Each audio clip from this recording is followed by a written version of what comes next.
Hey guys, Chris here with Work2Game, and today I was actually just sitting down to get started on putting some stuff together for 40K, so keep an eye out for a post coming up on that in the near future.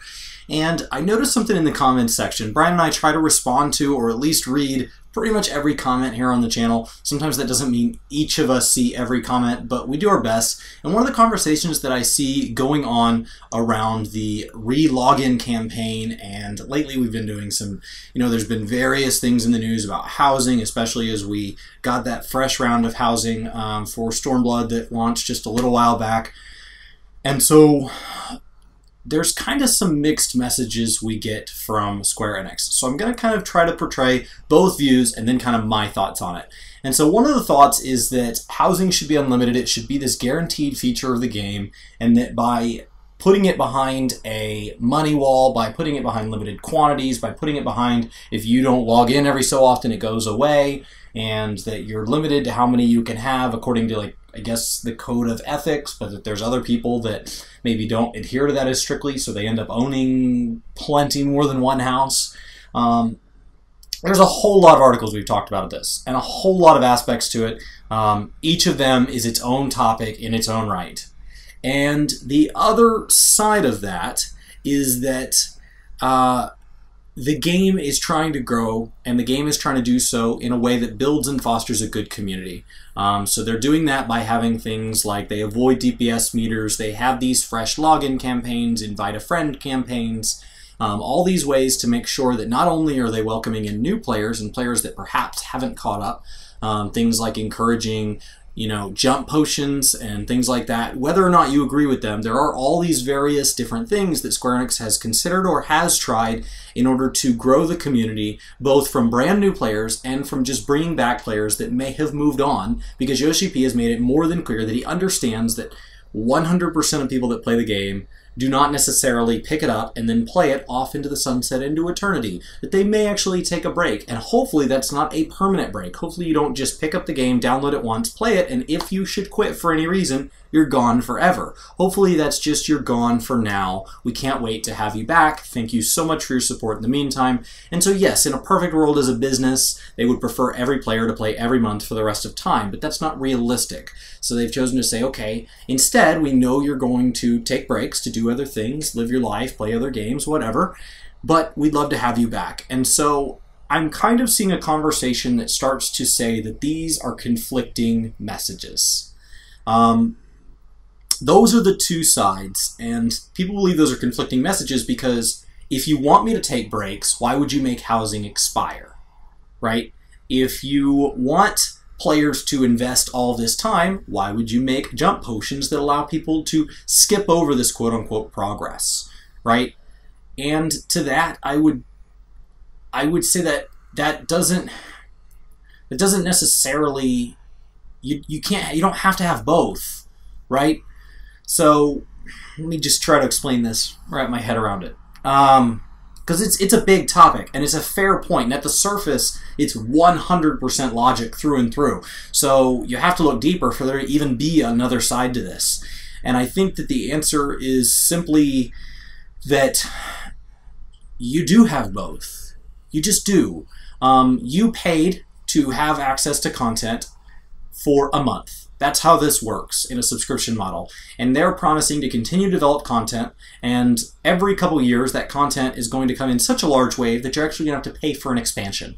But in the meantime, you're paying for that. And that expansion is kind of designed to be replaced by the next expansion, right? Kind of get out of the way. Which means that as those pile up, yes, they're still available for anybody who didn't play them, and they kind of come for free with purchase of the later stuff, because you have to buy them to get to this and all that, but then they end up putting them up on sale, and so you end up getting this huge amount of content for next to nothing, right? Because you may end up buying the first, second, and third expansion for a game for $60, and back then that may have been 60 plus 20 plus 20 plus 20, but you're also not getting to play the content while it's fresh, while it's relevant. If you tell me right now you got this super rare level 50 item in a game where the level cap is 70, nobody cares, right? You care, and that's awesome, and I hope you enjoy it. But it's not the most relevant thing. So it's not what you're going to see on Reddit posts. It's not what you're going to see on forums. It's like Right now, I am watching The Wire for the first time because I have HBO Now and I'm in between some seasons of some things I enjoy, and there's a certain amount of time I spend watching TV each week, and I'm just inserting The Wire into that because I never watched it back then. And I'm almost done, so that's why I feel okay saying this in front of you guys, because I know somebody's going to put a spoiler down there. And I'm in the last season, I only got a couple episodes to go, and I'm really glad I did that, but I can't go into work and say, you will never guess what I watched this weekend. It was amazing. It's the same thing with expansions. So the idea that giving somebody a jump potion to jump over progress that I made in 2015 or 2010 or however far back the MMO you're playing goes is not really accurate because you got to do it then. All it's saying is we want to get them relevant. We want them to play with you. They shouldn't have to play through the last 4 years of your life just to be able to play with you now. And it's the same thing with housing. We want players to play constantly, and we want these housing wards to be active, and we want them to continue to put out the newest decorations, and people are meant to kind of have these houses on display. And so to encourage that, we have to say that if people aren't going to be active because we've chosen to make it a limited quantity, you need to give up your spot. That doesn't mean that you can't take breaks from the game. You could transfer ownership of that house to a friend if you knew you were going to take a break. Free company housing should really be fairly easy to keep up on. So you can have both. You can have these housing wards, which they've chosen to make limited because that makes them into better money sinks, which is great, according to their definition of better.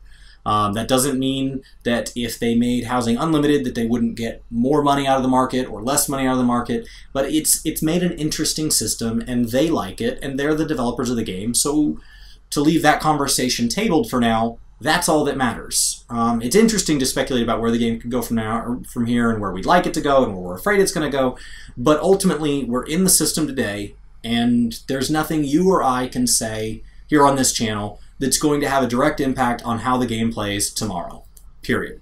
And so leaving that aside, I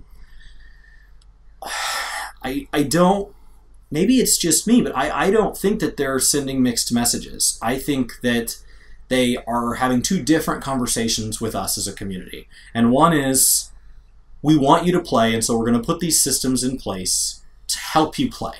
We're going to help your friends have jump potions so they can catch up with you, so that there's not big long queues at the end of the game because every new player has to play through 1,000 hours to help us shorten the queue. We're going to have free weekends for people to come back and try the game, and hopefully they'll stick around. And we're going to have housing expire when people don't get often, because the whole goal is to get people into the game and get them to stay. And the other side of that is a less optimistic and more realistic and saying, okay, people are going to leave. So how do we, right? And each of these tools represents both of those conversations. The jump potion both helps the player who's played for all of time by shortening queues, but it helps the player who took breaks because that's the guy using it. The guy who played all the time doesn't have to pay for it, so you save money because they're not, they're not set to be free.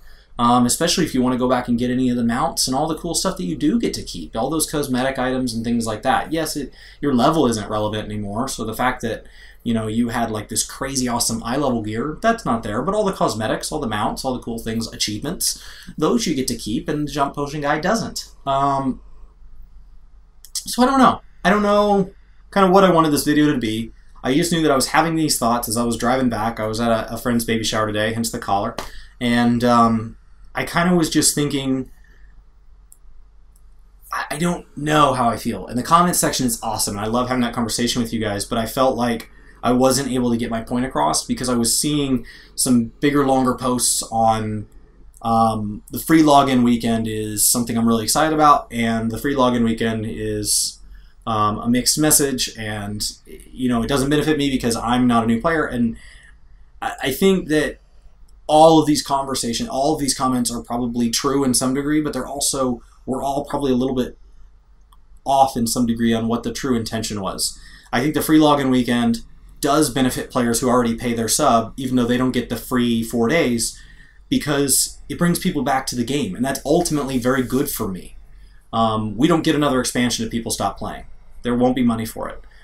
Wait times only get longer if the player base only gets smaller. That's just the math of it, right? So we need fresh blood. people who need the gear, people who want to run these things, people who aren't burned out. We're kind of in a lull right now between 4.1, 4.2, and so we need new people to breathe life into that window.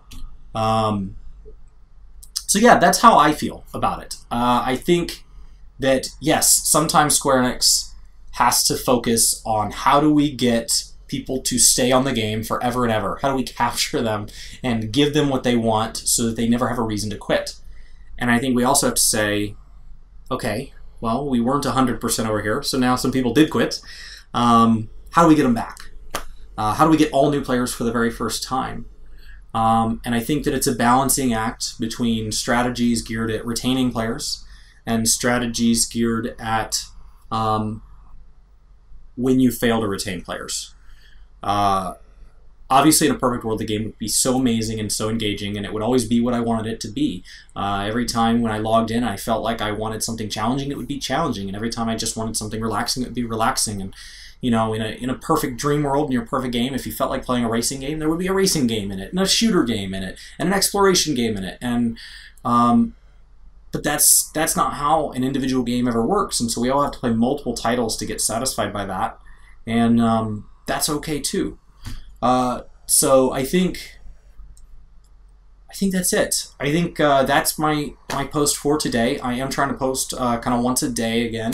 I had gotten pretty busy over the last month with the house construction. It's gotten very hard to record because sometimes there's guys making a lot of noise in my house from right around 7 in the morning until almost 7 at night. And so outside of that window, I sometimes don't feel like making a video.